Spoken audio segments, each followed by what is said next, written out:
right, and we're back, and I'm already out of focus. Look at this. What's the deal with that?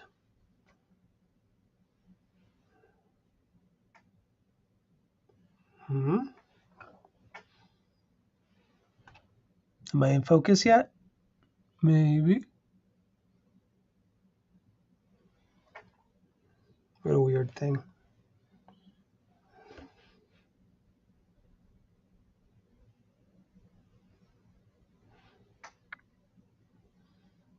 Oh, now I'm in focus.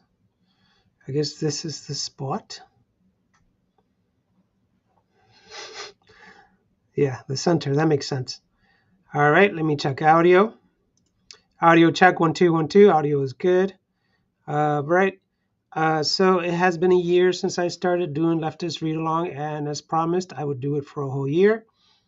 This is my last live stream.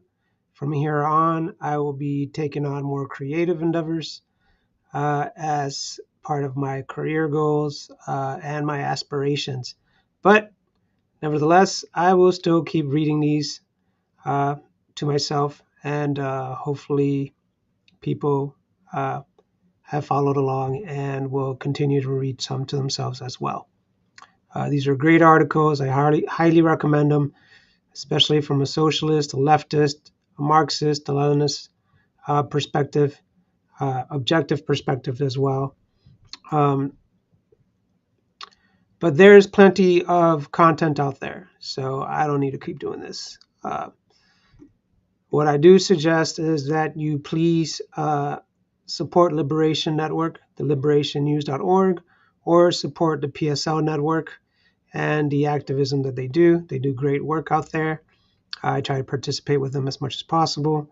And there's not really much to read today.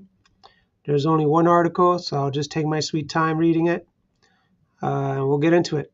And this will be likely my last read-along for I don't know for how long. Maybe I'll come back. Maybe I won't. Or maybe I just won't do them as frequently, or maybe I'll just do one article a week to really focus on, hone in more on current issues. But these are all important, so if you can, please read them. Let me get through this article.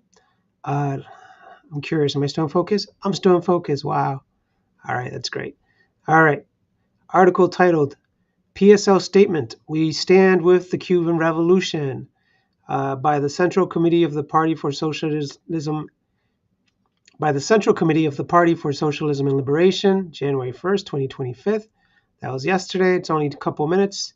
The picture description is Cubans march against the U.S. blockade and the country's designation as a, quote, state sponsor of terrorism, end quote, by the U.S. government. Credit X. One of the signs reads, Este cielo, esta tierra, la defenderemos.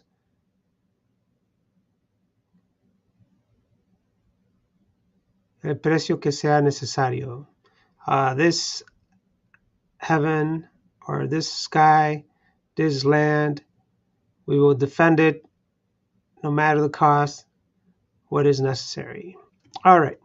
Article reads as follows. Today, on the 66th anniversary of the victory of the Great Cuban Revolution, we in the Party for Socialism and Liberation send our warm greetings and solidarity to the Cuban people. The Cuban Revolution changed global politics. The internationalism of the revolution provided great assistance to the struggling people in southern Africa who were fighting against the forces of apartheid and colonialism. Cuba's people-first social system, prioritizing healthcare and education, became a material factor in the support of other people and countries who had suffered the ravages of colonialism. Since day one of the Cuban Revolution, U.S. imperialism has waged a non-stop war designed to crush the aspirations of the Cuban people to be free and self-determining. The suffocating U.S. blockade of Cuba is one of the cruelest crimes of U.S. empire. Today, Cuba is experiencing the most difficult time since the dawn of the revolution. The Trump and Biden administrations have cut off virtually every possible course every possible source of Cuba's foreign income, including tourism, medical services abroad, and much more. Imports of essential goods, medicines, and medical supplies, food, oil to run the country's electrical power plants, access to international banks. They are all effectively blocked. This is compounded by the absolutely false designation by Washington of Cuba as a, quote, state sponsor of terrorism, end quote. The deaths of 3,478 Cubans by U.S. backed terrorism is proof of who is the real terrorist. The incoming Trump government threatens even more attacks on Cuba, with arch-enemy Marco Rubio named as Secretary of State along with the ultra-right anti-Cuban nominees pushing for more sanctions. They are fanatics in the campaign to crush the embers of Cuba's socialist revolution. In the pre-dawn hours of January 1st, 1959, U.S.-backed dictator Fulgencio Batista fled Cuba as he realized his days of police state rule were over. Fidel Castro's rebel forces had successfully routed Batista's army in just 2 years and 1 month of guerrilla warfare, with the support of the people in cities and the countryside. Almost immediately after the victory, Cuba began to build a new society that soon would declare itself a socialist revolution. Housing, healthcare, education, land reform, and industrial development, social peace, sovereignty, and internationalism were the hallmarks of Cuba's new reality. U.S. imperialism immediately began its aggression against revolutionary Cuba, with terrorist attacks, economic war, and the Bay of Pigs invasion. It wanted to return Cuba to its control and prevent the revolution from inspiring others across Latin America to rise up. Ever since then, the economic blockade, solely intended to create hardship and deprivation in the hope of fomenting counter-revolution, has never let up. In fact, in recent years, the economic war has intensified. People in the belly of the beast who believe in justice will never stop fighting for Cuba's right to live, the right to be free of the blockade and political attacks. The Party for Socialism and Liberation is committed to building the movement in solidarity with Cuba during these challenging days. All right. It is wild to me. So I'm just going to just let loose here on my thoughts. Since it was a short article and it's the last article for a while, perhaps, for me at least, to read online. Just when you learn so much and then you try to process what America is doing to Cuba here, it is so criminal. It is a war crime. It is fascistic. It is imperialistic. It is nationalist, and it's grotesque. Um, this is literally horrible. So here we have the 66th anniversary. Since this has been going on since like the 1960s, uh, this literally makes every president since the 1960s a war criminal, choking, terrorizing Cuba in the economic level, talking about America, how we talk so hypocritically about how we are all about freedom and free trade, yet we don't let other nations have sovereignty and conduct their free trade as they wish. It is truly ghoulish capitalism, the way that they choke uh, the resources from Cuba, just because they want to have a better society, because they have the vision of a more moral, more just society for humanity, where they want to make sure that housing is a right for everybody, health care is a right for everybody, and education is a right for everybody. Um, let's see, why is America so against it? Let's think about housing. Housing is one of the most profitable businesses here in America and one of the easiest ways to accumulate wealth with inflation. If you have a home, your home value is just going up. Um, Real estate moguls, renting property rentals. It's such a huge business, and it really is just ran by the 1% or the elitist mostly, uh, to really just keep accumulating wealth and keep people in poverty, the working class in poverty. So the ruling class uses property ownership as a way to enslave the working class. Let's go to healthcare as a human right. It's the same. It's a for-profit system here, not in Cuba. In Cuba, everyone gets taken care of, and they would be getting taken care of a lot better if they had access to medical health care around the world, as such as in trading their knowledge, their resources for other supplies around the world.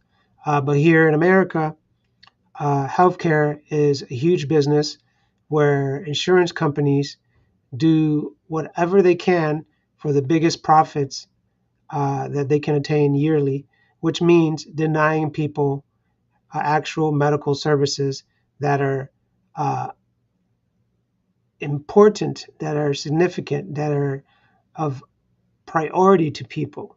And denying this health care to people, people die.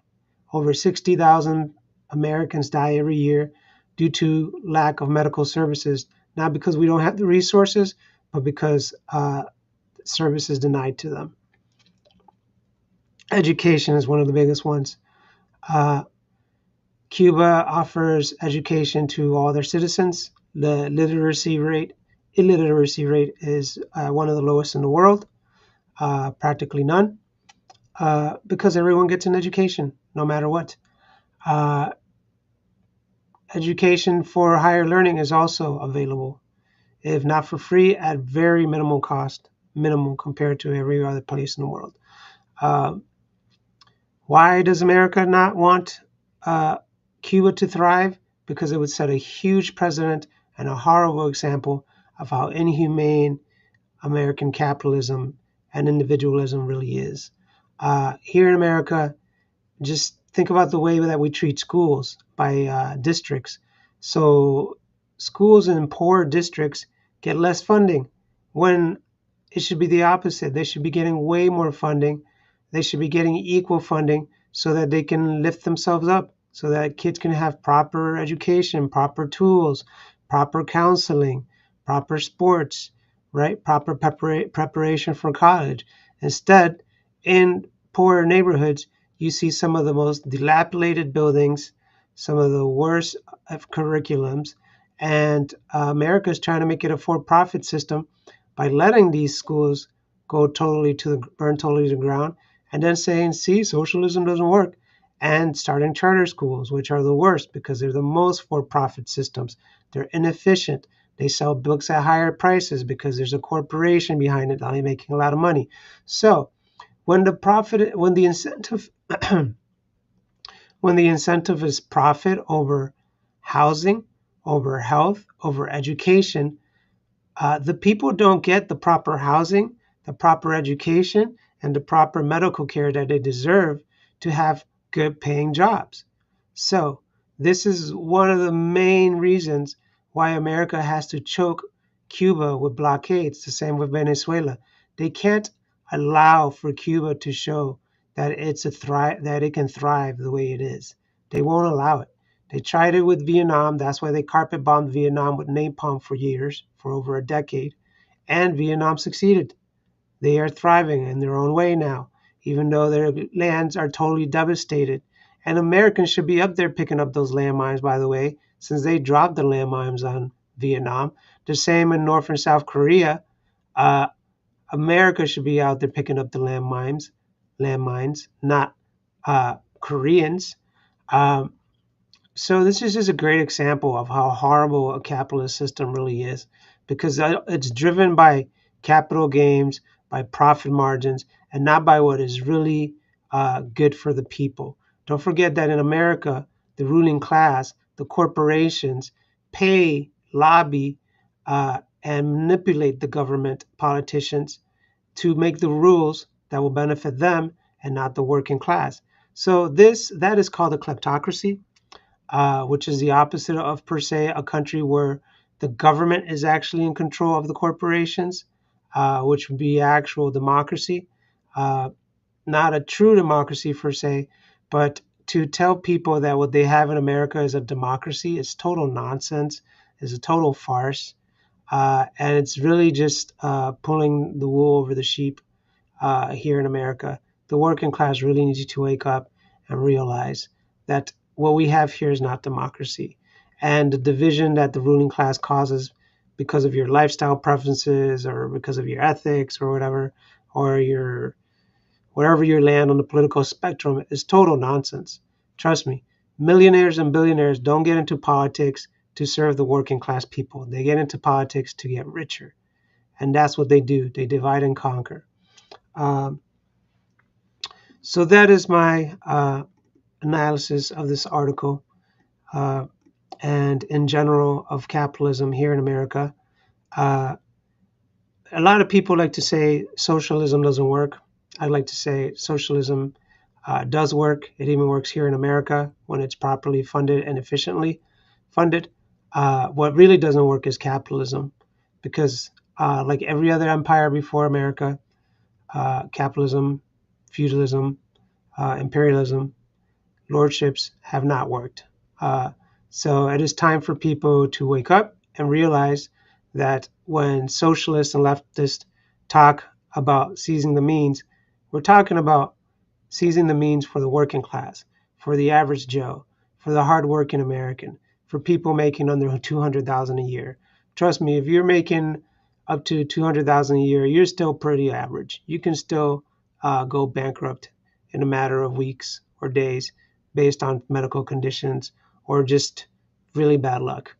So we're not out here to take everybody's televisions. As socialists, we're here to give people what they deserve. Proper housing, proper education for everybody, proper jobs for everybody, proper health care for everybody. If that sounds horrible, then call me a communist. Call me a horrible communist. I don't care. But that is the truth. Nothing but the truth. And I hope we can all move forward. Please support liberationnews.org if you're watching this. In the description, you can follow the link and keep supporting them. All right. And if you're interested in more knowledge, more data, or becoming an activist, please follow PSL. PSL organizes Liberation News. It's called the newspaper of the Party for Socialism and Liberation, or the digital paper of the Party for Socialism and Liberation. And they do a lot. We gather around the cities, around the world, and prepare for supporting strikers, supporting picketers, supporting activism such as rallies. I believe there's a big rally coming up in January 20th around the United States, not just to fight against Trump's new regime, but to fight against the capitalist regime, the imperialist regime that is really dividing us and really stealing our wages and our resources for the ruling class. Don't forget that this is a battle of the ruling class versus the working class, and as a working class, we need to unite under the same banner to give each other help and to really create a community and a society that is worthy of true democracy and freedom. All right, everybody have a great day, and so long. It's been great. Hopefully we can do this again.